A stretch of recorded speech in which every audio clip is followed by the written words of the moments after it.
Hello, good Hello. evening. Good evening, madam. Uh, six, five students are there yet. 1 or 2 minutes, we'll see. Okay. Oh, Sumaya, there was another Sumaya also, right? So where is she? don't know, madam. Don't know. I remember there were two now with the Yeah, same. Hmm. there are three Sumaya, madam. So other two are missing there. Yeah, ma'am. Hmm. Okay. Anyway, we will see 1 or 2 minutes more. Right. Okay. Until then, I have uploaded the lecture materials in your groups. So hope you have received them, right?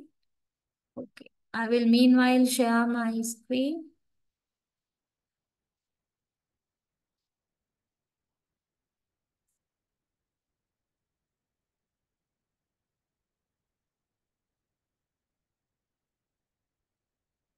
Okay, we'll wait 2, 3 minutes.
Right, okay. Yeah, we'll start now, right? Now, this is a new one, new unit. Okay, I will come unit 3, right? And these are the areas of study. I will be discussing these topics, okay, throughout this module. Now, normally, I will have to take more than one session, right? More than 2 hours, that means, to finish the discussion of these areas. And as you can see now, we have methods, right? Methods, approaches, and techniques of English language teaching, and that is the basic area, right? The main area we are going to cover throughout this module. Now you can find there, we are going to talk about methods. Under methods, some language teaching methods, right? Grammar translation method, direct method, and there's a new one like Dr. West's new method, audiolingual method. Okay, these are the particular methods I'm going to discuss. And after that, approaches like structural approach, communicative approach, CLT, and eclectic approach, right? And also, finally, trends. Recent trends in the English language teaching. Under that, we are going to talk. Okay, briefly talk about CLT, communicative language teaching, and cooperative language teaching, task-based language teaching or TBLT, and finally activity-based learning ABL. Right? Okay, I was just referring to the abbreviations also because it will be really easy for us to use the abbreviated forms. Okay, but you have to be familiar with these terms. What do they mean? Which means wherever you see CLT, you should know that stands for communicative language teaching. Just like that, CLL, TBLT, ABL, usually in certain books, right? Writers are using these abbreviated forms rather than the longer forms. Okay, so therefore, when you read certain materials, you have to already know about these abbreviated forms, right? Anyway, now, as you can see, then we need to talk about these 3 areas: methods, approaches, and techniques, including the uh, recent trends, right? Okay, I think the scope of this third unit is clear to you. Beyond this area, right? Beyond this major area, we are not going to discuss anything else. So we are limited to this scope only in the discussion of this one. Right. So let's start with the methods then. Okay. Right. When you talk about the methods, I think you are usually familiar with this because earlier, I think, I can't remember the modules which I have discussed with you, whether I touched methods, language teaching methods, but not with me. Even if I did not discuss with them with you, right? You must have found some situations earlier to talk about these methods. At least you know something about the methods, right? But here also in this session also, we will be discussing some of these commonly used methods. Actually, some methods were used earlier. Nowadays, we don't find them, right? Okay, which means they are outdated. They are considered to be out of date. Instead of certain methods that were used earlier, new methods have been used, right? New methods have replaced actually the old methods. So, but even then, better if you have some clear understanding about some of these old methods as well as the new ones. Okay, right.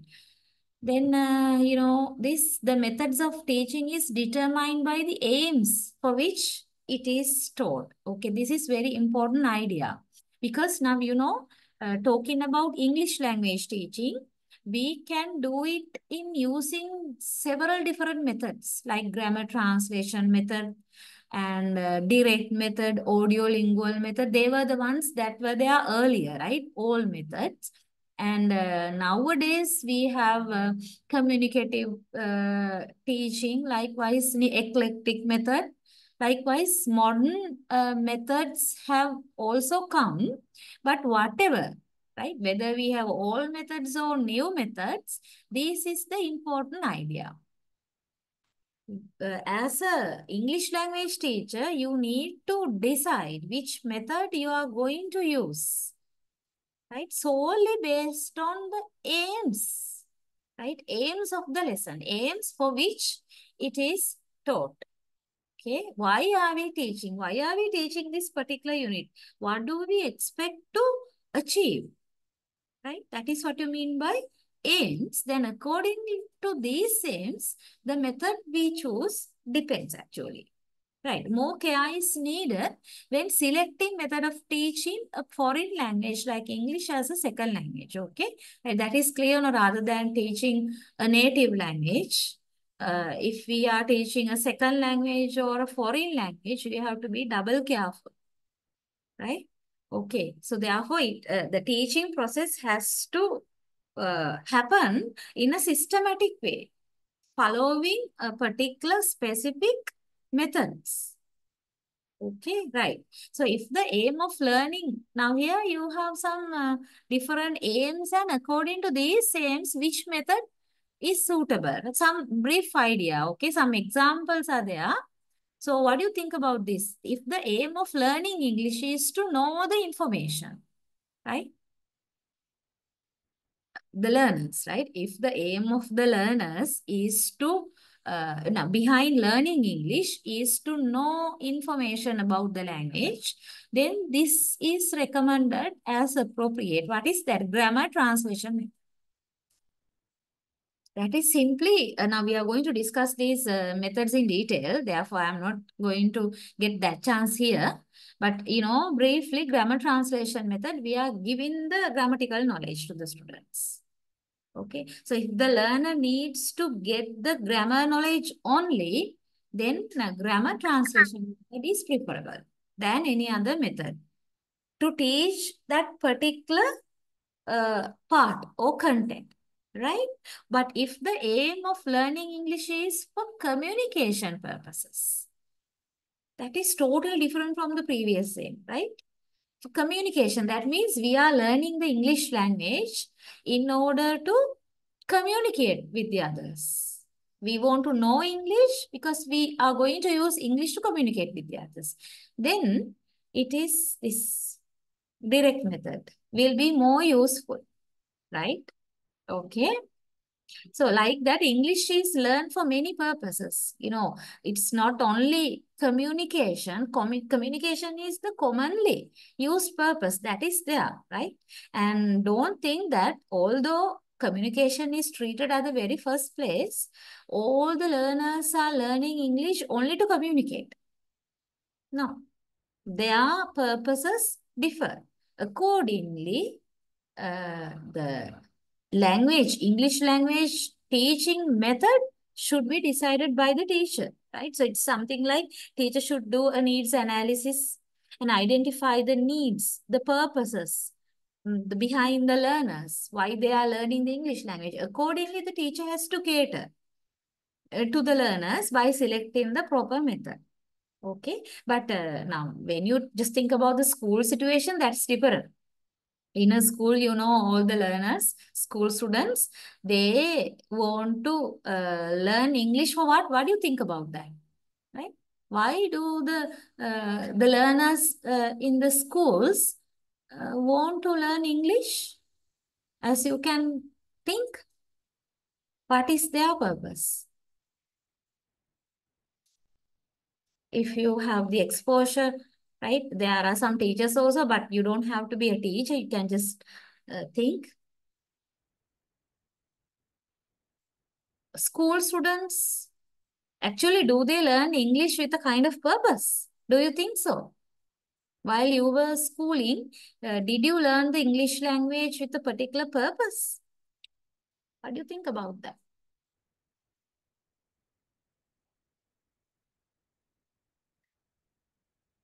Yeah. Philip, would you like to say anything? Yes, mom. Yeah, what do you think about that? You are not listening. You didn't get my point. Yeah, I got, ma'am. I got, ma'am. Yeah, what do you think about that? I can just ask a practical question. If you have any idea, you can just share your ideas. No problem. School students, as you think, what are their purposes behind learning the English language? Any grade?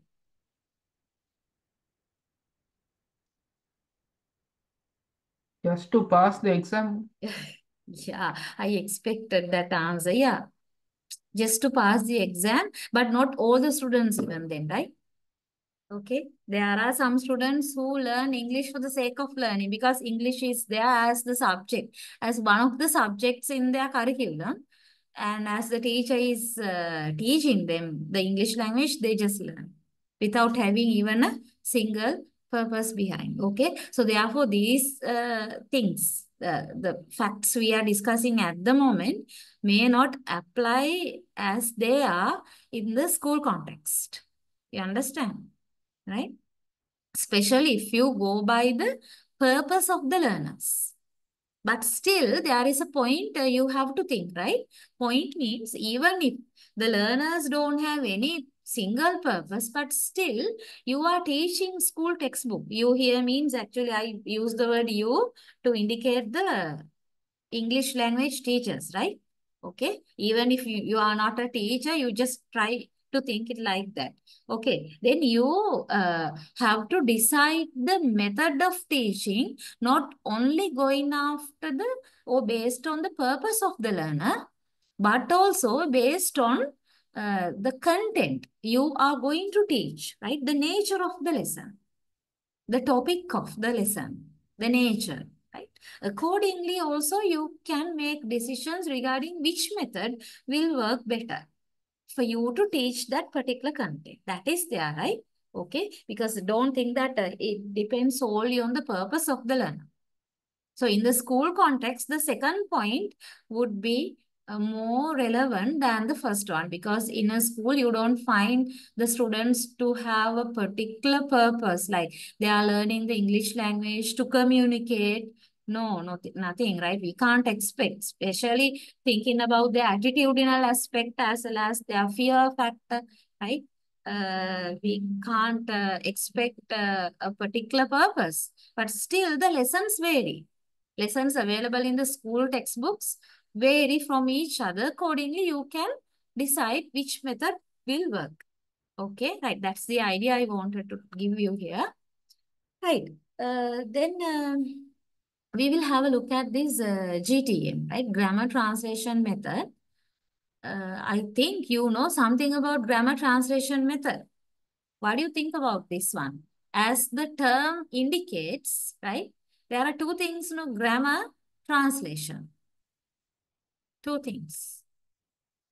Okay, we will just look at the content here. Grammar translation method is the oldest method, right? Where teacher translates every word, phrase, and sentence of English into mother tongue for the easy comprehension by the students. This is primarily happening. What is that? Translations. And actually, what does the teacher translate? Grammar. Grammar rules, structures, words, phrases, sentences. Okay. Focusing particular attention to the grammar structures actually. Although we here mention word, phrase, sentence. Okay. There the teacher is concentrating on passing the grammar knowledge to the students by way of translating from English language to their native language. To their native language. Okay. Students' native language or mother tongue. Right. So it was easy for both teachers and students as the teacher is translating every word. You can understand that phrase and sentence from English into their mother tongue. And the students were able to assimilate English phraseology through the medium of the mother tongue. Okay. Right. How English is used. Right. They can easily assimilate in the sense combine the knowledge. Okay, through the medium of the mother tongue. That is the thing. Now, this does not happen 100% all the time. Okay, I'm not telling here that always grammar translation method is used using the mother tongue as the medium of instruction. But mostly mother tongue is used. Mostly. Most of the time. Therefore, it is a kind of easy technique for both teachers as well as for the learners, for the students. Right. The medium of instruction is the mother tongue, and also there is translation happening. That means grammar structures, let's say sentences, for example, sentences are translated by the teacher from the English language to the mother tongue. Sometimes vice versa also. Okay, in order for the learners to be quite clear, to be clear with the target language patterns, right? So here it's like teacher is using the mother tongue to teach English. This emphasizes the learning of grammar. That is why we call it grammar translation, and which is taught deductively, that is by presentation and study of grammar rules. Yeah, deductively, because the rule is there. Deductive, now there are two words, deductive and inductive. Even in research, you find these two terms, right? Deductive and inductive approaches. Here in grammar translation method, we say the teacher's method is deductive, right? That means the teacher teaches grammar deductively. Deductively here means teacher first presents the grammar rules. Okay. That means the teacher shows or gives a set of grammar rules to the learners first. And then the teacher is giving examples or sample sentences or other situations, phrases, words, whatever relevant, that to explain the given grammar rules. Okay. And then after that, the teacher is translating from English to the mother tongue and vice versa. Likewise, and finally, towards the latter stages of the lesson, teacher is asking the students to do the translation as well as construct sentences using the given grammar rules. So, grammar rules that were taught in that lesson. Okay. So therefore, it's not like example is not coming first or situation is not coming first. It is the rule. This is the rule. Okay, teacher gives, this is the rule, and you need to learn the rule by heart. That is the approach of the teacher. And the learners have to memorize the rule and following the rule, using the rule, they have to create sentences or they have to translate sentences to their mother tongue. That is what is happening in deductive approach. The structures of the foreign language are compared and contrasted with those of the mother tongue. Yeah, here foreign language, in the sense it can be even the second language, right? The target language, the language which is being learned in the language classroom. So always in GTM, right? The foreign language or second language or another word, target language structures are compared with the structures of the mother tongue. Compared as well as contrasted with the structures of the mother tongue, right? Okay, that is how the learners are understanding the differences between the two languages, and then they are learning the new structures of the target language. There are some principles there behind the GTM. There are actually 3 principles introduced. Hope you will be able to get the idea even by reading on your own, right? Look at the first one. Translation interprets foreign words, phrases, and sentences in the best possible manner. Right. Now, actually, these are kind of assumptions, I should tell you. Okay, principles in the sense, based on these notions, GTM method works. What is the idea?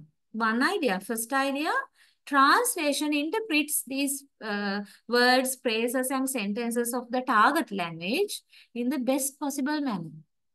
That is why GTM totally relies on the translation. What if there would be mistakes happening in the translation?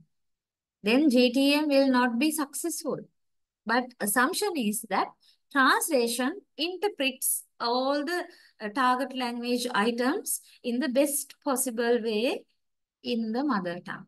Okay, so translation is considered to be 100% accurate and appropriate method in GTM. The other principle in this process of interpretation, foreign words, phrases, and sentences are best integrated. Best integrated. In this process of interpretation, these foreign words means the target language words, phrases, sentences are very well integrated, like combined, synthesize. Okay, right. So in the process of translation, actually, the target language structures are interpreted, no? Interpreted, and they are understood and they are translated. So in that whole process, it is assumed that these target language structures are very well combined so that the learners can understand them very easily. Okay, that is another idea, assumption, or else we can identify it as a principle. Third idea, the structures of the foreign language are best learned when compared and contrasted with those of the mother tongue. So with the support of the mother tongue comparison and contrast, anybody can learn the target language or foreign language structures very well with the comparison of mother tongue structures. Okay, that is the point which is made, right? Okay. Compared and contrasted. So you can understand by reading these three ideas how much mother tongue has been made important in the grammar translation method.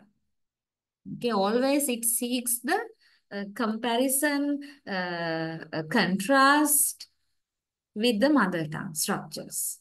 That is how the learners are supposed to learn the target language. Okay, right.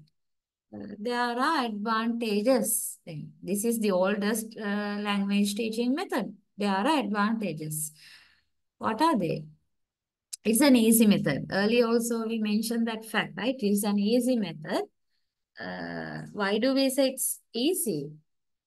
Because the child means the learner proceeds from known to unknown in grammar translation method.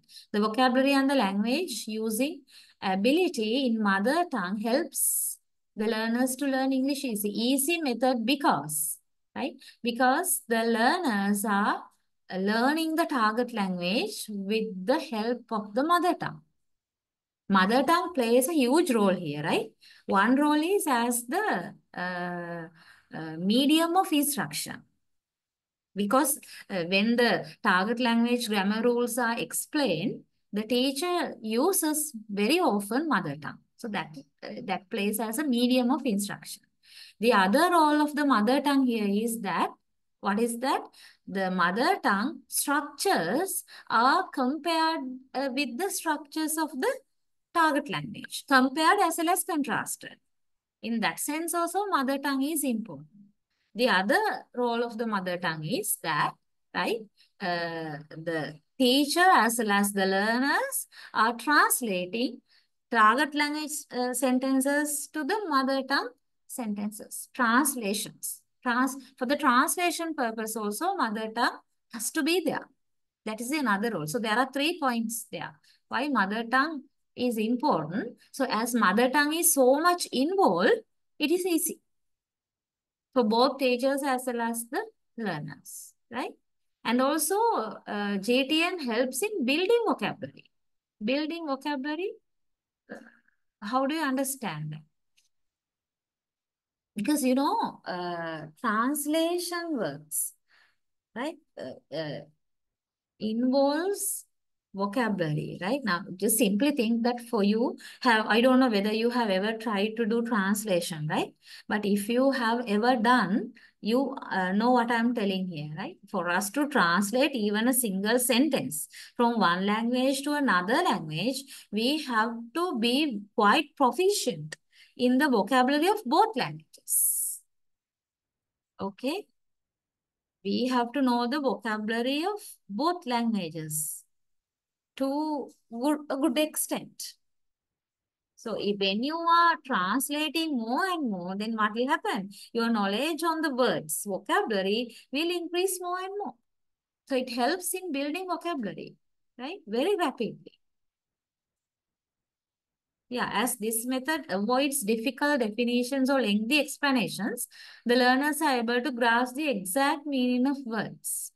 Yeah, we, of course, in JTM, we are not talking about providing the learners with difficult definitions or lengthy explanations. That kind of things are not very much available in JTM, right? So therefore, to the point, the learners will understand the meanings of the words. They grasp the exact meaning, right? Building vocabulary, and the teacher is comfortable. Teacher is feeling comfortable. Uh, why do you think so?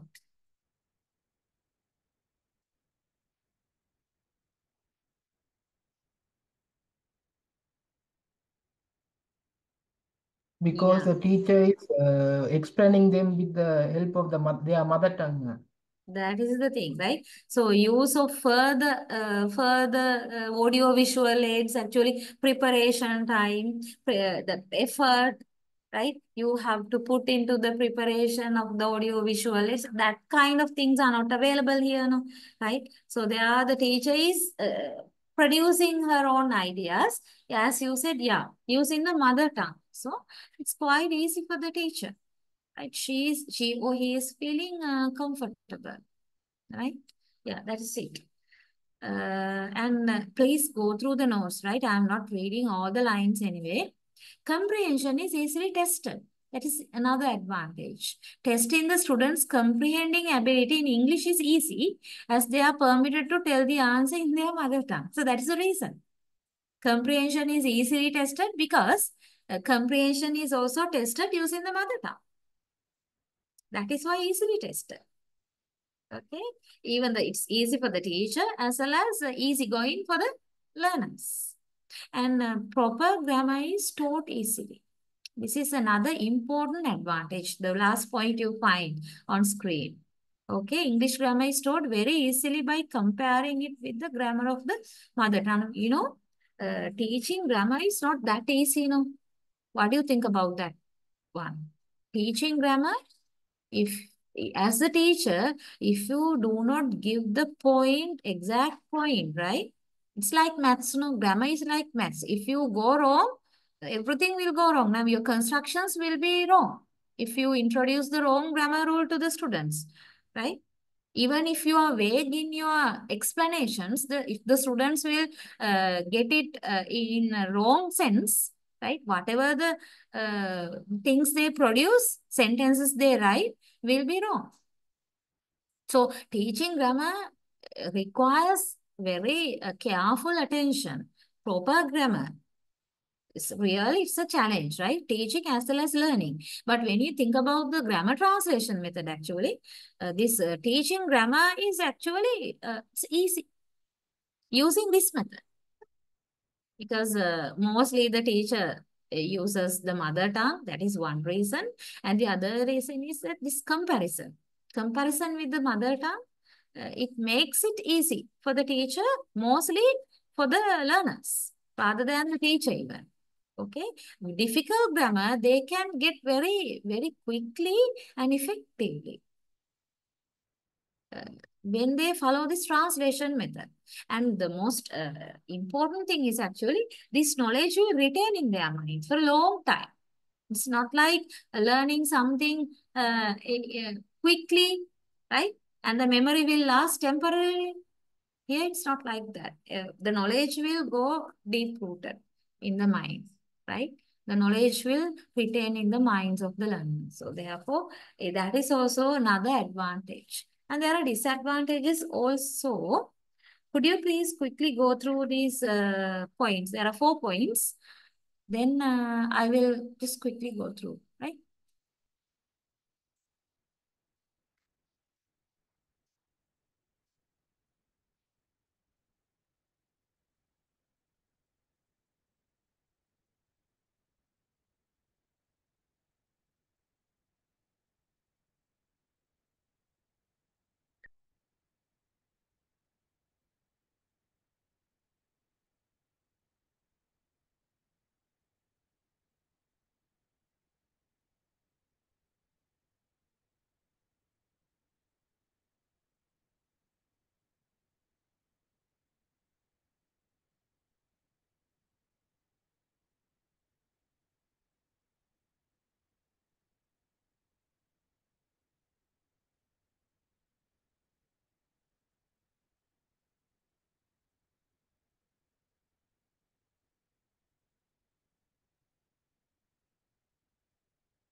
Yeah. Disadvantages, there are many actually, right? One problem is it's an unnatural method, not natural. That is the biggest criticism raised against grammar translation method.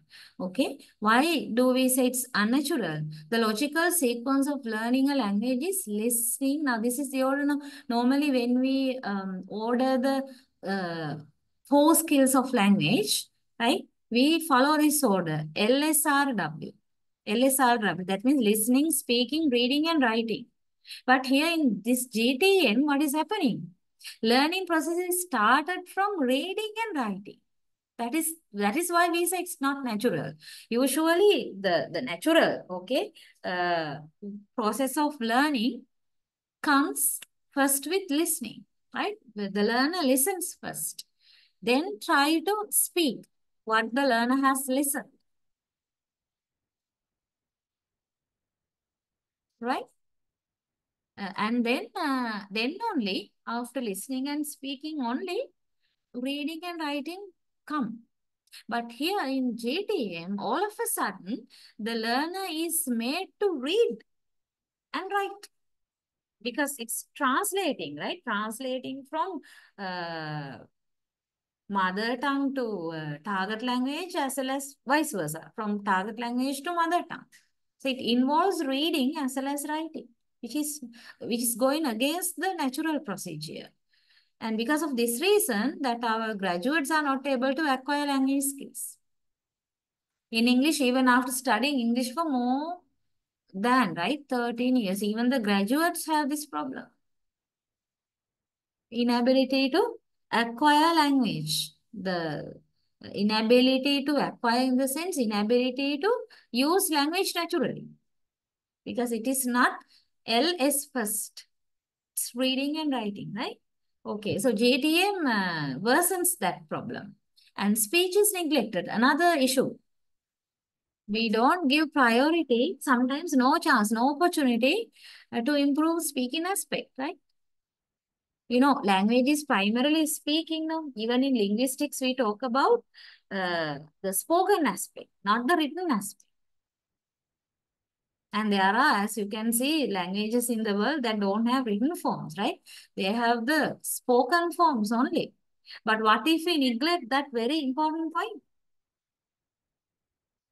No languages exist without spoken form. Okay, right. So therefore, in JTM method, that is another drawback, right? Speech is neglected. It's not given a chance, right? And no room for pattern practice. There's another disadvantage, right? Pattern practice means the JTM doesn't give any room for pattern practice. Therefore, the students are not able to speak English correctly. Like practicing the patterns used in oral communication. Right? No chance. Anyway, oral communication is not given any focus there. No? So as a result, practicing the patterns used in the spoken communication is also neglected, right? No chance, no room given. And no possibility of habit formation. That is another drawback. As there is no speech and pattern practice, habit formation is not possible in this method. Now, you have some idea about habit formation, right? Where do you find this term, if you remember? Tell me, please. Where do you find this term? Whenever you say the word habit formation, which theory do you remember? Any idea? Habit formation is a frequent term which which we usually use in talking about one particular theory that comes under first language acquisition. That is a first language acquisition theory. You have got any idea where you find habit formation?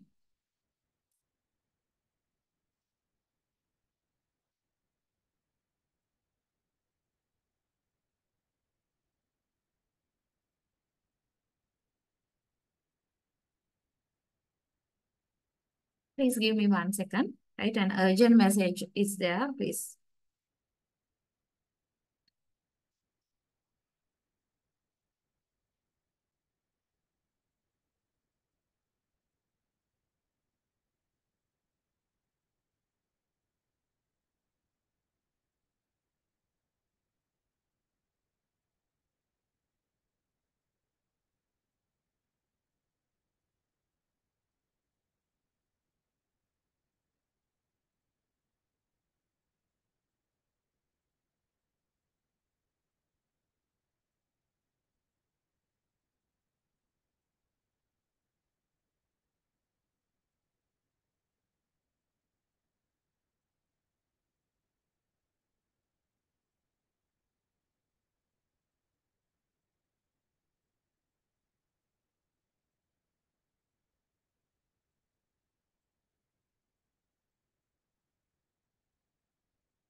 Okay, right. Sorry for the interruption. Yes. Any idea? You don't have any memory regarding this that word habit formation? Yeah. Don't you feel like that you have heard it before? Sumaya?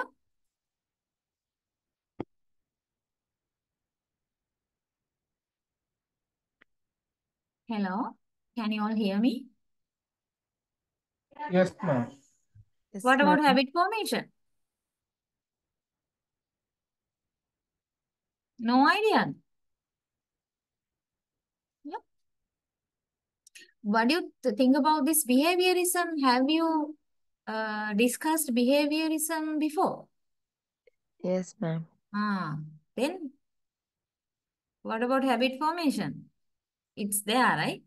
Yeah. What is the argument actually? In behaviorism, we primarily talk about the fact that the infant, okay, the small child, the infant acquires the mother tongue, right, by interacting with the interacting with the environment. That is the basic idea, but this idea is expanded with so many concepts, right? Stimulus response theory.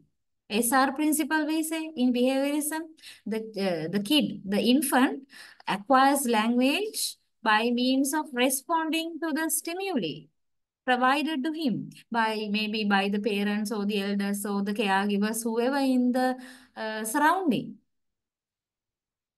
And by looking at or by observing these stimuli, the infant forms responses by forming habits. Habit formation, when the infant is constantly exposed to stimuli, right? A particular type of stimuli, it forms some habits by means of responding to these stimuli. So by means of that, it learns or it acquires the native language, the mother tongue. Habit formation is very simply discussed like that. And it also has the ideas like reinforcement, positive reinforcement, and negative feedback, these kind of things, and how far they affect the kids or the infants' acquisition of the mother tongue. It discusses in detail like that. Anyway, right. So if we come to this grammar translation method, there is no chance for habit formation because there is no speech and pattern practice. No speech, no pattern practice. Therefore, habit formation is not possible in this method. You don't have any chance to form any habits by using the language orally. Right? After all, language is a habit, no, right? And the students never practice to think in English. Rather, they think in their mother tongue and then translate it into English. This is a very common situation among the students. If you are a teacher, you may have experience, right? And sometimes you too may have done the same thing at your beginner stage when you were beginning to learn English, right? Don't you think that you have done this thing? You have thought about something in your mother tongue and then translated it into the English language inside your mind before you put it in the paper. That happens because you don't have habit formation, right, in the target language. Okay, right. So this kind of behavior is promoted by grammar translation method more and more. Usually we advise, right, to the students not to think in mother tongue and then translate it into English. You have to. Whenever the idea comes to your mind, you need to put it into the words of the target language itself, right? You need to put it, you need to word your idea in the target language itself. Right, without putting it in mother tongue and then translating. But by following the grammar translation method, what we ask the students not to do happens. Right? Okay, another big disadvantage. And exact translation is not possible. You can find the disadvantages list continues, right? Exact translation is not possible. Because, 100% accurate translation, we can't expect, right? Because every language has its own characteristics, properties. Each language is unique, no? We can't like compare any two languages to be the same. No two languages have their history, traditions, culture, and lifestyle the same. And therefore, exact meaning of words in these two languages is not possible, never possible. Okay, in many cases, the idiomatic expressions in English are not possible at all. Even if it is done, the result will be, right? Now, could you please check your notes? If you have got the hard copies, there has to be some amendments regarding grammar, right? Even if it is done, the result will be very ridiculous. Okay, so 100% accurate identical translation is not existing. Therefore, teaching and learning a language solely based on translation is risky. It is not accurate. That is another disadvantage. And rule governed learning, another point, right? What is that? Language is used in situation. It's not possible to learn any language by learning its rules. Not possible to learn any language by learning its rules. But in grammar translation method, we totally rely on the rules. It's rule governed learning. Okay, and as a grammarian and the educationist who has said to speak any language, whether native or foreign, entirely by rule is quite impossible. Totally relying on the rule is not possible. Okay, and another factor, students are not active. Yeah. Only teacher is active and the students are passive listeners. You know the difference between active and passive learners as well as listeners? If the students are not involved in the learning process, right, that is passive learning. Then this grammar translation method promotes this passive learners. Only the teacher is active. The teacher is imparting the knowledge, right? Passing facts from teacher to the students all the time, right? Introducing the grammar rules and making the learners understand the grammar rules by explanations, right? Introducing the structures and telling how to do the translations and all these things. So the biggest role is played by the teacher, not the students. Therefore, there are less chances for the learners to develop skills in the language in this GTM. Right. And another problem, it is not interesting, uninteresting. Translation method is dull and mechanical. It's quite mechanical. Or even if for some of you it's not dull, it's very mechanical. And also bookish, right? So instructional aids are not used to make lessons interesting. And it reduces the learning of a living language to that of a dead language. Yeah, the liveness, right? The live feeling, the how do you understand, right? The dynamic nature of language and the beautiful side of language. That's what I meant by liveness. Okay, that aspect of language is not touched in grammar translation method, talking and focusing only on the rules, which is quite boring, right? Not that much interesting for the learners. So that is another drawback, disadvantage of grammar translation. That's it, right? So I wanted to talk about the plus and minus points of grammar translation method. Now, there are more disadvantages than advantages. So that is why this has been considered to be outdated now. Okay, but still you can find the teachers are using GTM. Now, what do you think about your situations? if you are teaching English, right? What do you think about this grammar translation method? Please talk. Okay, if you have any idea or experience, please talk. Then you will retain these things. Okay, rather than passively listening. Okay. Are you like exposed in the sense as teacher? Are you using grammar translation methods in your school or in your class or wherever? What about your experience with GTA? Yeah,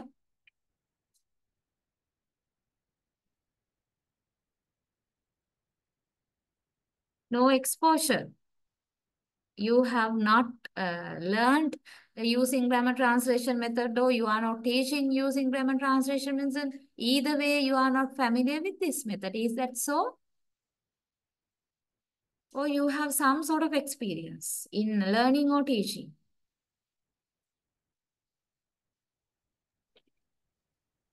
When we were studying, ma'am, we had this method, ma'am, when we were studying.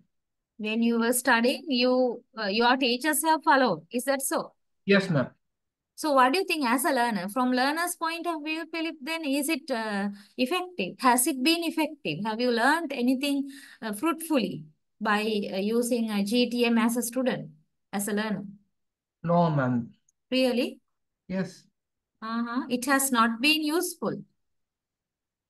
it is useful, but not that much useful, ma'am.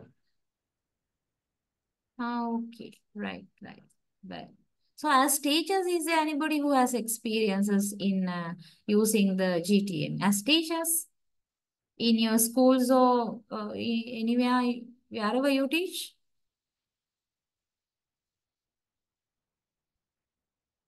Or else you are not using GTM, right? It's totally out of the scene. Is that so? Either yes or no?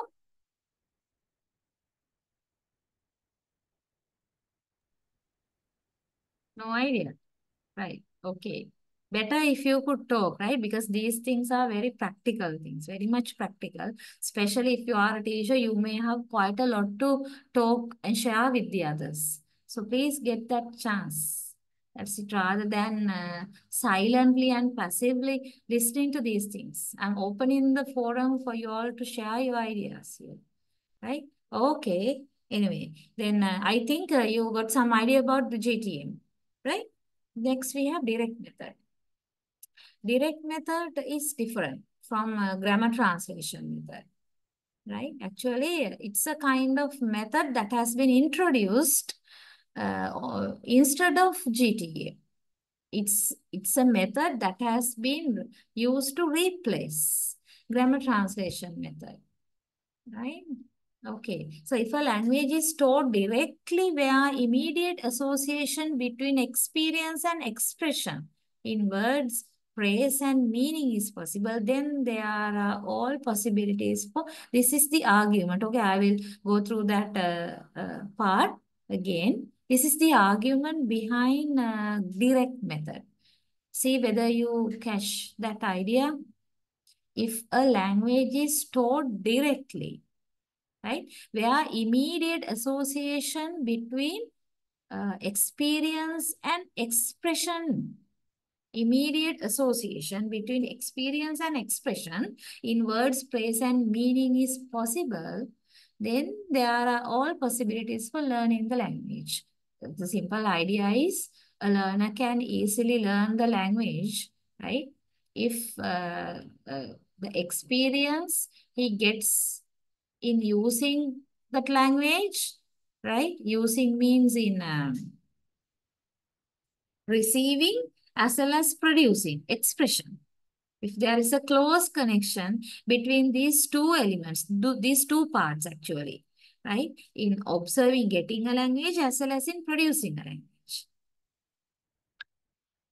By using the language directly, right? Then he or she can learn the language very effectively. Right. Okay. The basic aim of direct method is to teach any foreign language through conversation, through conversation, discussion, and reading in the target language. Not only conversation, okay? It can be conversation, discussion, as well as reading that all happen using the target language by associating the experience and expression without using the student's mother tongue. This is other point. Without using the student's mother tongue. So the learners are made to use the target language via conversations, discussions, and simple readings, right? Loud readings in the target language itself. So it's a kind of building a connection, right? Between experience and expression. The students experience something and then express something directly using the target language. So you can find this is totally different from the grammar translation method, right? Now here also we can find some principles, the key ideas which you can find in the direct method. Oral practice. Oral practice means uh, the direct method, right, gives importance to speech, you know, unlike the grammar. Now you can compare these ideas with the GTM also, then easily you will remember and you will understand. So the direct method gives importance to speech. It should be method here, right? And English is taught through English only, unlike GTM. English is taught through English. And students are given sufficient practice in listening to the language and then speaking it.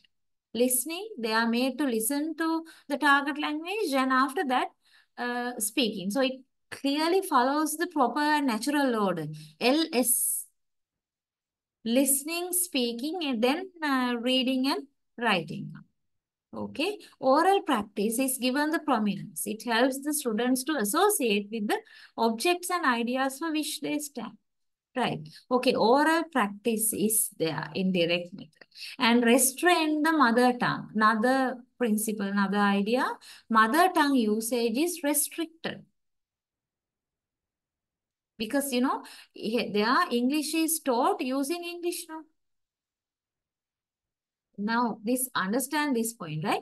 The students are taught by showing the real objects or performing actions or by suitable illustration in context. Right?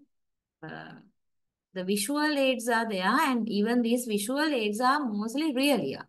Okay, the real objects. Then it makes it easy for the learners to think in English, right? They think in English only and also they respond in English by using a real object as the stimulus, right?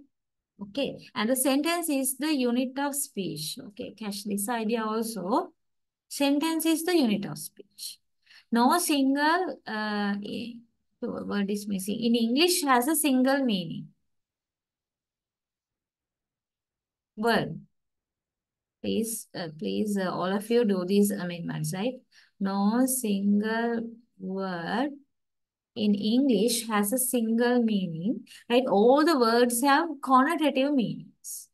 In direct method, meanings are taught contextually. This is the keyword there, right? Contextually. In the context, the meanings of the words or sentences are taught, right?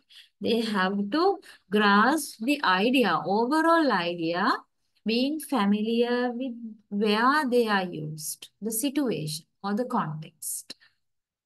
So in that work, sentence is considered to be the unit of speech, not single words. But in grammar translation method, you know, the teacher can pay attention to the word level, right? Phrase level, sentence level separately. But here, no word level, right? Sentence is the primary unit of speech, right? Along with where that sentence is used, that means context is given the prominence. Right, and grammar is taught inductively. Here comes the word inductively. JTM, we say we teach grammar deductively, but here inductive. Please understand the difference between these two terms also.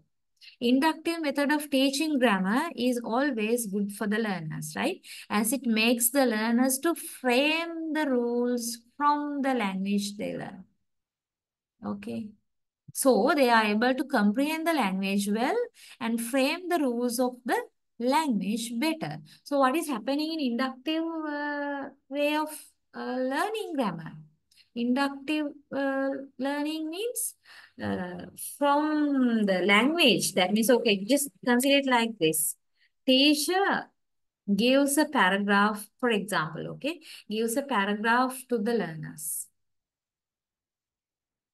Then the learners are made to understand the meaning, right, of that paragraph.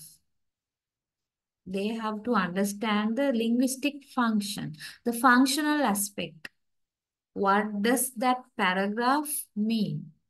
Okay, in that exercise, right, in the effort of trying to understand the meaning of the paragraph, right, they catch the grammar structures. They learn, they are exposed to the structures, the grammar structures behind the sentences. But primarily they pay their attention to understand the para, right? In that effort only, they get to know the structures and the rules. So they know rules as a secondary thing. The primary thing is to know the meaning. So that is what we mean by learning grammar inductively. Okay? But in grammar translation method, the teacher first introduces the grammar rule. Then the teacher gives sentences or paragraphs where that grammar rule is used. Here, the para comes first. Para, or we can say it as even a single sentence, comes first. The learners are made to read it or listen to it and understand the meaning. Then as the second step, they are exposed to they are made to understand the grammar rule, the grammar structure. Okay, inductive, deductive difference. I hope it's clear to you. If not, please let me know. I'm ready to repeat. Okay, so this is inductive learning grammar is considered to be very much advantageous, right? Students can understand the language very well. That means that they can understand, they are given enough chance to understand, recognize and understand the meaning. And also they can frame the rules of the language better. Frame means they can recognize the grammar rules. They can identify the grammar structures and rules very clearly. Right. Another principle, opportunities to learn new vocabulary. This was not available in GTA. New words are chosen after careful selection and gradation, and they are taught at definite stages through spoken language. So the students learn more vocabulary. Okay, right. Supports in written work. Yeah, fluency in speech help in written work as well, no? Right? Because this direct method always focuses on LS than RW, focusing on improving listening and speaking. Then only reading and writing. So if the students are quite good in listening and also speaking, they can easily write, produce language. Okay. And promotes the study of literature. That is also there in direct method. The students are able to further proceed to enjoy literature with the knowledge they are gained in oral and written aspects of the target language. That is an added advantage anyway. And then accommodates audio visual aids, which is not there available in the GTM, right? Yeah, direct method makes of audio visual aids and makes use of audio visual aids and thus making the learning interesting and proper. Right, with the use of the audio visual aids, the learning and teaching process would be more effective, right?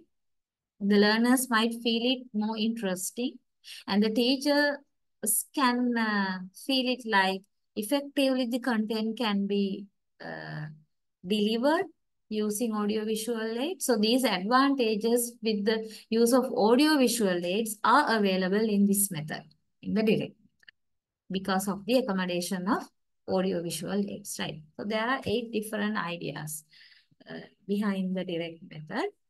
But there are disadvantages also, but we don't, we have 6, right? 6 different disadvantages. Yeah, okay. Could you please go through them quickly? There are 6 points. Go through them quickly.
Okay, give me just 1 second. I need to check.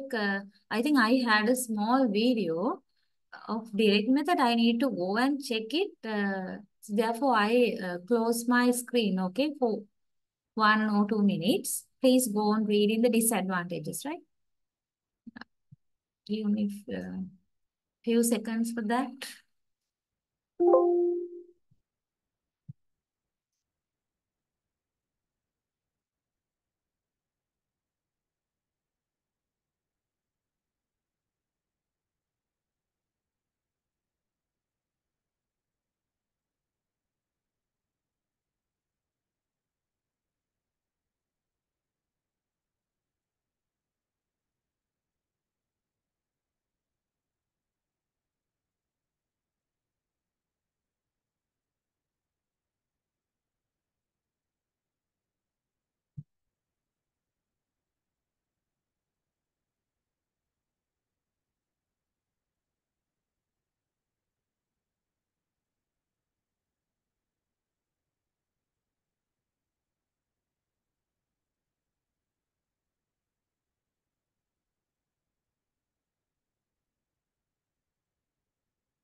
Okay.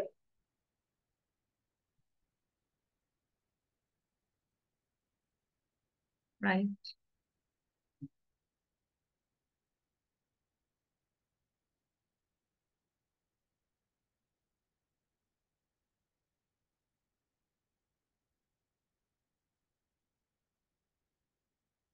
hope you have gone through, right? Lightly gone through this. Disadvantages under that, there are some considerable ideas actually, right? Which we can't discard so easily. But direct method has more advantages anyway. But what are the issues there?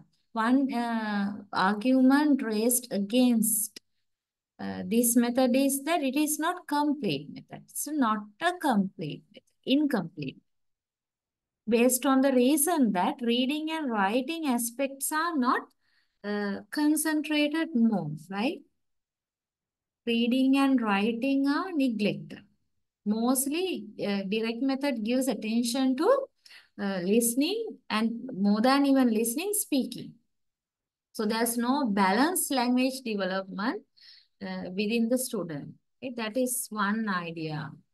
One idea presented as a drawback, right? Another thing is it requires competent teachers. Competent teachers are not, they are not everywhere, no, right? Teachers should be very competent in using English to the level of the students. That is what we mean by competent teacher, okay?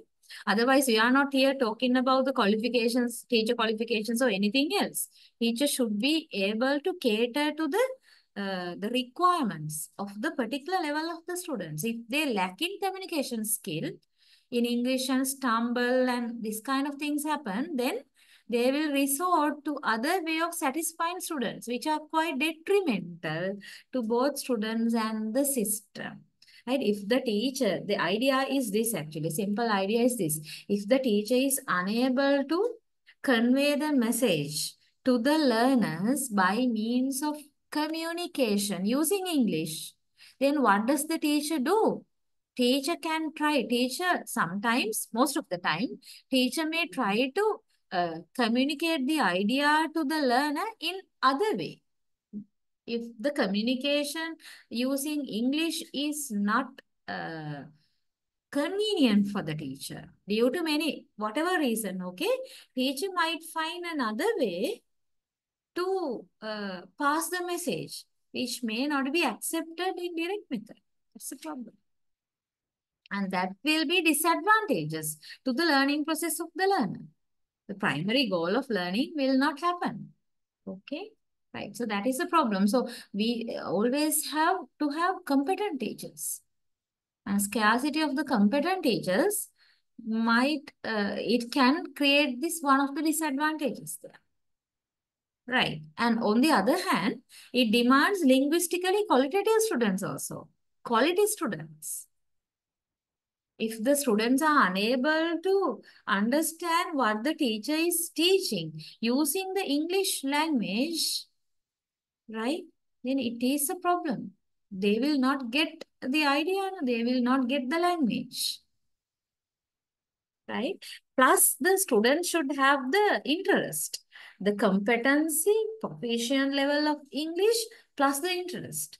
These things, qualities should be available within the learner. If not, the learning process will be a kind of failure. Then the teacher uses the direct method, right? And the facility problem, non-availability of proper aids. Yeah, you can get the idea by reading this line. No? If the enough facilities are not there to support the teaching, right? Then there will not be a successful learning, right? Facilities to create or make a bond between objects and the ideas that they stand for. Right? And overcrowded classes, the problem is individual attention is not possible. Right? Small classes would be better, but all the time we can't go for small classes now. Especially when you think about a school context, right? In Sri Lanka, there are around 40, sometimes 50 students in each and every classroom. Then using direct method would be challengeable, right? Would not be possible. And difficult verbal explanations. That is, teachers are forced to rely on verbal explanation. And apart from it being difficult, it leads to boredom, as verbal is a constant villain in the classroom, right? Sometimes using verbal explanations, right? Using words, verbal explanations, usually orally, right?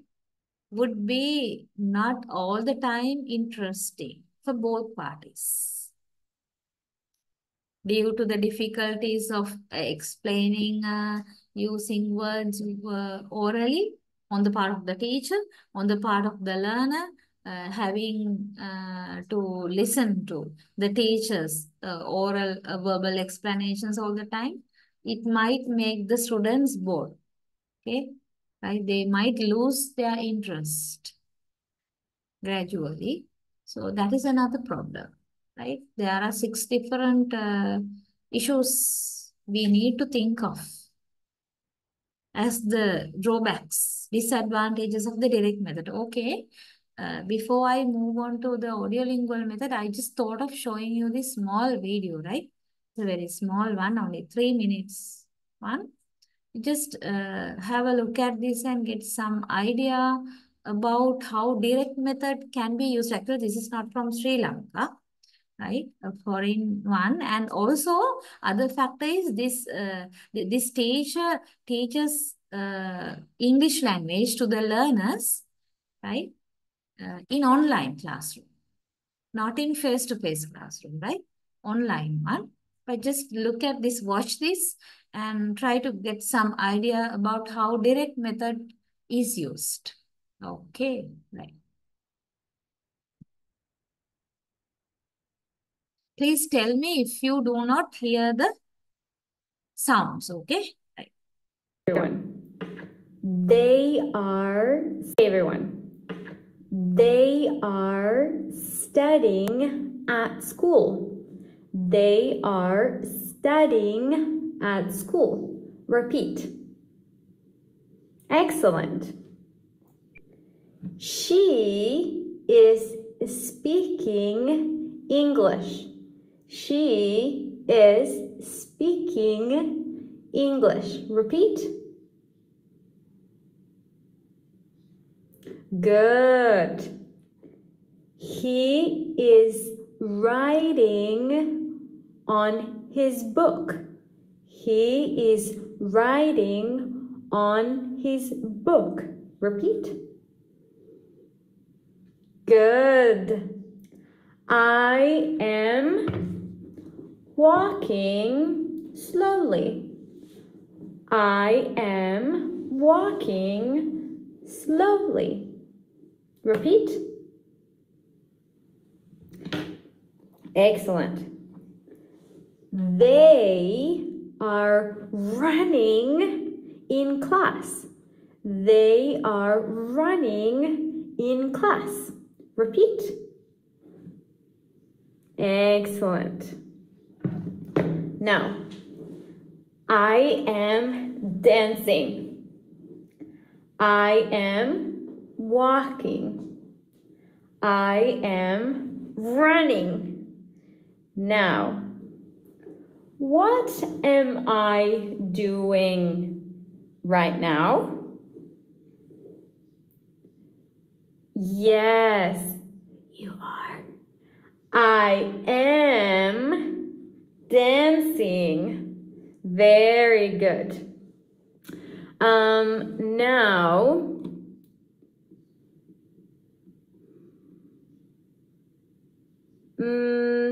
Now, what is Carla doing? Yes, she is writing. Very good. Now, is she running? No, she isn't. Repeat. No, she is not. Or isn't. No, she isn't. Exactly. What about Juana? Is she dancing or sitting down? Sitting down. Is she dancing or sitting down. Yes, she is sitting down. Very good, very good. Okay, everyone. They are Right. Okay. Do you get some idea about how direct method can be used? Actually, this is only one way, right? And there are some restrictions and limitations because the teacher is teaching in an online class. The students are not there with her. But still, I think you got some idea about how direct method can be used, right? Did you notice that the teacher is doing the things? She is teaching the actions, okay? And she is doing these actions. Earlier, I told you in direct method, the realia, right? The real objects are used so that the students look at them, they think in English, in the target language, and they express also in the target language. So for that process, is doing the things and showing the actions by teacher herself is quite useful. Okay. Hope you have noticed that as well. Right. Okay. We'll go to the slide.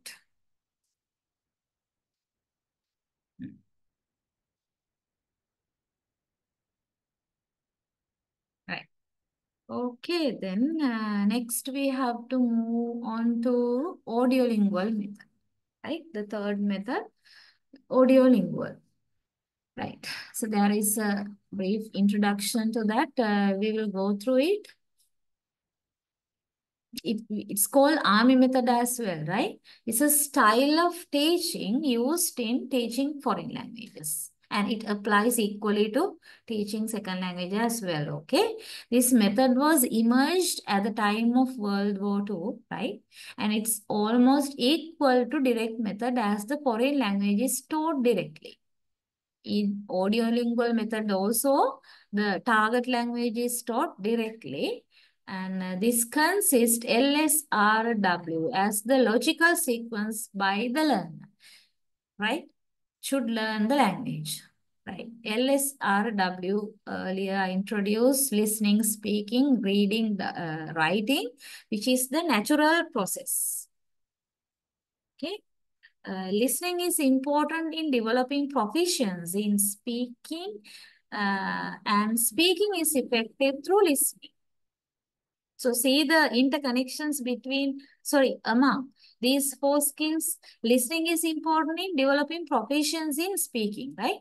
Without listening, we can't uh, speak, no, right? Always speaking should be preceded by listening. Listening should happen first and then speaking. And speaking is effective through listening also, vice versa. There are connections from both parties, no, right? From both sides. Yeah. Then articulation is more proper by hearing the sounds and the learners develop a liking for the language. Right? Articulation means producing sounds. In other words, actually speaking. And listening is foundation for speaking, but we neglect this fact and treat it as incidental to speaking rather than treating it as a foundation for it. That is the normal happening actually, right? There, listening is foundation for speaking. Based on listening, based on what we listen, we grab the pattern and we tend to speak. But this fact is usually neglected, and listening is considered to be incident, something only, as one incident only in relation to speaking skill, rather considering listening as a foundation of speaking, right? It's considered to be something else, just another thing apart from speaking. Okay, and activities are to be developed for the systematic development for this. Now, you know, audio lingual, right? This is called audio lingual method, right? The target or foreign language is taught for communication purpose. The other characteristic, right? communication purpose is there. So oral skills are practiced systematically in developing communication skills, right? Okay. And practicing all the four language skills is given prominence as it will lead to habit formation, right? The things that were not available in grammar translation method and also in direct method are found in audiolingual method. Okay, habit formation is there because all the four skills are given the prominence. But unlike the direct method, in the direct method, we pay attention to speaking mostly as well as listening, not reading or writing. But in audiolingual method, all the four skills are equally given the prominence, right? Equal focus. And though many activities are undertaken to develop oral skills, practice is taken up only on the experience that they gain through listening. So that is one kind. Okay, we are going to talk about merits and demerits, but just simply catch these ideas, right? What about the merits? Merits here in the sense advantages. Oral skills developed in a meticulous manner in using audiolingual method, right? Hope this term, these two parts of this term. What do you mean by oral? The pronunciation looks the same, but two different ideas. Actually, AURAL, oral is related to listening, right? Okay. What we hear is the auditory aspect. And then oral is related to what we produce, what we articulate using our speech organs. So both listening and speaking, oral skills. That's what, right? Listening and speaking skills are developed in a meticulous manner, right? Very effectively. And teaching of vocabulary is made effective by the use of visual aids. Visual aids are used normally here. So vocabulary can be easily taught, right? And universally accepted pronunciation and proper structure are acquired. Okay, that means or audiolingual method is good for improving pronunciation and also proper structures in pronunciation, right, in speaking. The basic principle is to be functional and easy for a larger group. Functional and easy for a large group. Because especially when you compare this with the direct method is good for the small groups, but audiolingual method goes with larger groups as well. And design based on the theory of language learning. Right. Okay. When we talk about the language learning theories, there are so many theories anyway.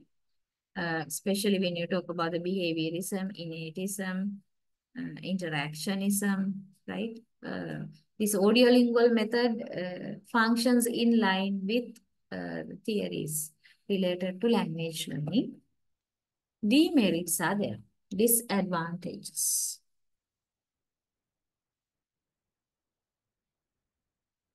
The behaviorist theory of language learning is not considered prominently. Okay, behaviorist theory we were talking earlier as well, right? You have renewed your memory about that, right, now. So that is not much used here in audiolingual method. Basically, the SR principle, stimulus response, habit formation is there to some extent, right?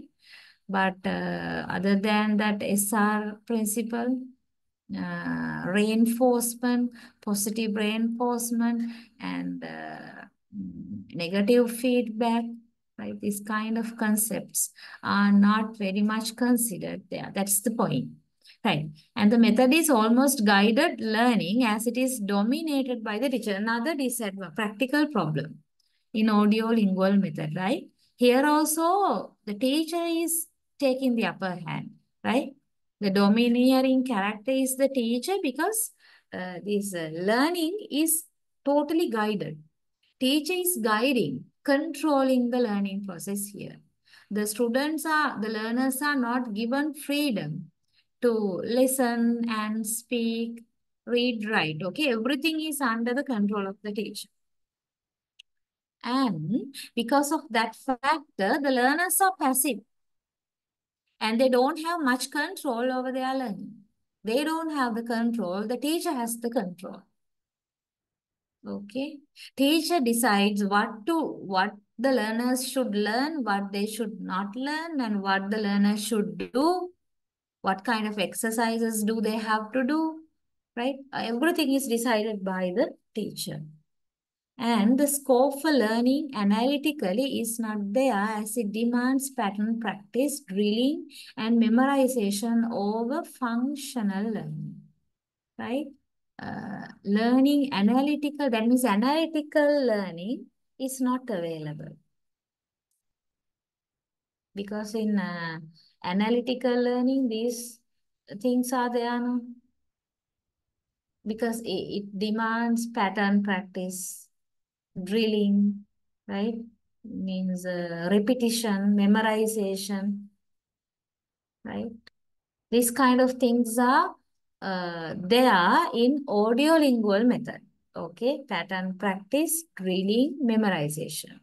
Practicing the spoken language patterns, pattern practice. Drilling means you learn something by means of telling after the teacher, repetition. Memorization, learning by heart, right? These qualities are available in the audiolingual method. But none of these methods helps analytic learning, right? Analytic learning does not happen due to these techniques. Over functional learning, right? Functional learning is not available in audiolingual method. It is available in analytic learning, right? You pay attention to the functional aspect. By using language, what do you get done, right? What do you get done by using different patterns that communicative aspect, functional aspect, that is missing in audio lingual method, right? And language form alone is considered while meaning is treated secondarily. This is considered primarily. Primary importance goes to the form, not to the meaning. Okay? Meaning is considered next. Form is given the prominence. And the balance importance is not given to all the four skills. Yeah, earlier it mentioned that all the four skills are touched, right? All the four skills are discussed, considered, but that's not balance. That's a demerit. Okay. Okay, right. So these are the methods I wanted to discuss. And after that, we have these approaches, right? We are going to, okay, now there are some problems regarding these punctuation marks. Your note, please check your note also. These kind of things, just don't panic with them, right?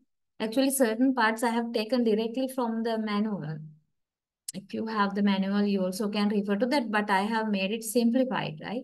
And also I have taken the most essential parts only from the manual of this subject. No point because the focus of the manual is on the Indian situation, which is not relevant to our discussions here. And with that, actually, with whatever I am quoting, right, some issues also have come to my slides from the module, including these grammar issues as well as punctuation issues. Right, okay, yeah. So I'm going to give you, just to be familiar with at the beginning, structural approach. Rather than I start talking about this, I'm giving you some time as usual to think about structural approach up to principles of structural approach, right? So please involve yourselves in getting a brief idea regarding what structural approach is and what's happening there. There are some parts up to the principle of structural approach topic. Okay, quickly go through this. I will just wait.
Okay.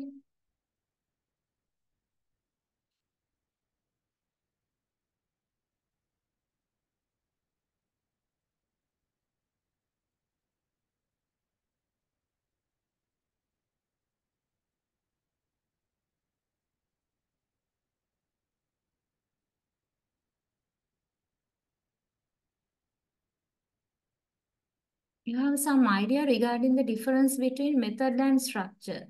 Method and approach in this part. There's a debate actually talking about whether it's method or a approach, right? Structural method or structural approach. So method is a body of techniques. Earlier we were talking about the grammar translation method, audiolingual method, direct method, body of techniques, and also methods also vary from person to person, from place to place, and from subject to subject. But talking about an approach, we don't have any variation like what we have in using methods, no any type of alternatives. It is fixed approach. So as we have to follow the structure quite ceremoniously without any fluctuation, therefore we call it a structural approach, not a structural method. Okay, here the structures have to be taught. The different structures form the subject matter to be presented. Yeah, simple idea behind structural approach is that structures are taught to the learner, structures of the target language, and you have more ideas there, right? Srivastava, B.D. Srivastava's definition about structural approach. The situational approach to language teaching. Structural approach is, in fact, the situational approach to language teaching. It is based upon the assumption that the language can best be learned when its need is felt in a situation. When its need is felt in a situation, language can best be learned. Thus, a concrete relationship between explanation and content can be established. Relation between explanation and content. I think you can understand this idea. This is where we need to close the commas. Okay. A language can be learned very well when the need for that language is felt by the learner in a particular situation. Then that learner will definitely get that language, right? Okay, so this is essentially language learning. The structural approach makes use of situations in which meaning finds last expression. Okay, meaning is related to that. Okay, you have some examples also. Before that, we will quickly go through the main ideas. This is called structural approach because the main emphasis is laid on the mastery of structures or patterns of sentences and phrases, and also on the special features of the language which help in the concentration of a sentence. Construction of a sentence such as word order, structural words, and a few inflections in each. Actually, this part summarizes the key idea on what structural approach is, because it emphasizes on the mastery of structures or patterns of sentences and phrases. This is one reason, right? Why we call it structural approach. The other reason, special features of the language which help in the construction of a sentence, such as word order, structural words, and a few inflections in English are taught, discussed. Construction of a sentence is given the prominence. Right? Okay, the areas I have actually not highlighted, underlined. gives you the most important ideas about what structural approach is. So here you can refer to the idea that no two languages exactly go parallel in structure. For example, I went to the market. What is this? SVO. I went to the market. Simply we can say SVO. Equivalent of this sentence in Tamil is the pattern of the Tamil sentence, that is SOV. Even Sinhala, right? Although that example is not mentioned there, even in the Sinhala language, we refer to SOV. No? So different languages require different outfit for learning the language, right? Different structures. Different languages have different structure. Here outfit in the sense it basically refers to the structures. Right? Or activities, structures or activities in learning the language. So this structural approach allows mother tongue at the initial stages, mainly for explaining a situation when some sentence pattern is to be practiced.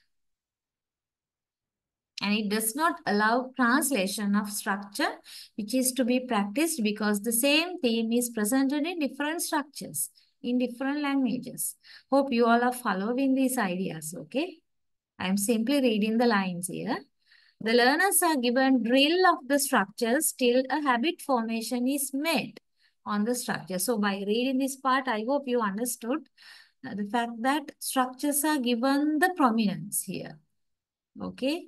How does the teacher teach the structures and how does the teacher try to keep the structures deep rooted in the minds of the learners by using the techniques like pattern practice and drilling, even memorization, although not particularly mentioned here, right?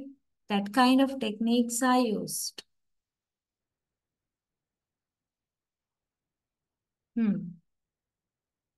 The main aim of this approach is to give the learners LSRW skills, listening, speaking, reading, writing skills. Okay, right. You have another idea by E.V. Getting, right? What does he say? First, follow nature is a good piece of advice for the language teacher. And as nature does show us a sure way to succeed, it is only common sense to follow her methods. Where they are followed today in the schools of the world, there is very little failure to learn a language, right? Okay, please read and get some sort of idea in relation to the structural approach, but my intention is not to go in detail to that, right? Okay, you have some idea about the objectives of structural approach as expressed by Menon, right? And Patel.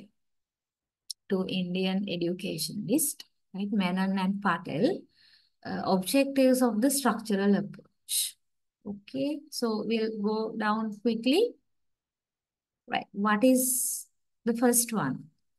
To lay the foundation of English by establishing through drill and repetition, right? Drilling and repetition is used to lay the foundation of the English language within the minds of the learners. One objective. And to enable the children to attain mastery over an essential vocabulary, right? To attain mastery over an essential vocabulary about 3,000 root words for active use. Okay. And to correlate the teaching of grammar and composition with the reading skills. Correlate teaching of grammar and composition, that means writing, with the reading lessons. I told you LSRW, all four attached here. Another objective to teach the four fundamental skills, repeating, right? And to lay proper emphasis on the oral approach, active methods and the condemnation of formal grammar for its own sake. To lay proper emphasis on these areas, oral approach and active methods and the condemnation of formal grammar for its own sake. Okay, earlier, right? Formal grammar is condemned. That is also addressed here. Right? Okay. 1, 2, 3, 4, 5 different objectives of the structural approach. Not very much common may be the term, but still you need to learn it as one approach. Okay, then we have this part, this area in the note, principles of structural approach. Yeah, actually, now at the moment, I am not starting to talk about the principles, but you need to, right, on your own, go through these parts, like giving the importance to speech and formation of language habits. These are considered to be the principles, right, and pupils' activities and mastery of structures, meaningful situations, and teaching one item of language at a time. Right? These are the principles considered. I usually considered to be there in the structural approach. By going through the main titles, I hope you can understand the whole thing, right? What do you mean by meaningful situations and what do you mean by pupils activity, right? Okay. So therefore, please go through these areas plus advantages and disadvantages. So here we mostly talk about the limitations of structural approach before we move on to the communicative approach, right? That is the second approach, communicative approach. But for us to talk about the communicative approach comprehensively, very clearly, you need to know very well about the plus and minus points about the structural approach.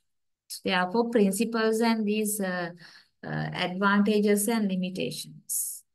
Be familiar regarding the structural approach, right? Next day, so that easily we can move on to the other approaches, right? Okay, I will just the other slides. Now, okay. Please refer to the rest of the note anyway, right? I was going to show you the rest of the approaches, but they are there, right? At the beginning under areas of study. So you have some idea regarding what you are going to do in connection to the structural approach, communicative and all the other methods. So therefore, as you have the note, please at least finish reading the structural approach part. Okay.